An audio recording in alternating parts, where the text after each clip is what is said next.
9 айдан ашуун убакыттан бери кол салуу токтогон Газада абал курч бойдон калууда. Учурда алар үчүн ичүүчү суу жана тамак аш тартыштыгы чоң көйгөй жаратып, ачкалыктан каза болгон балдардын саны күн сайын артып жатат.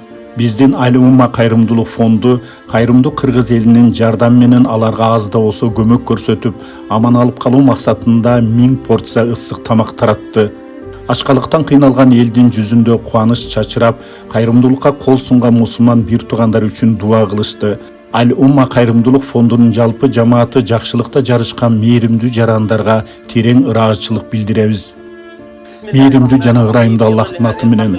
Газа тилкесинде бул ырайымсыз согуштун жарыгында биз Аль-Умма фондунун жамааты бул кол салуунун кесепетинин натыйжасында жер которгон жана жабыр тарткан үй бүлөлөргө таратуу үчүн тамак аш даярдап жатабыз. Кайрымдуулук кылганыңыздар үчүн ыраазычылык билдиребиз жана Газа элине мындан аркы жардамыңыздарды күтөбүз.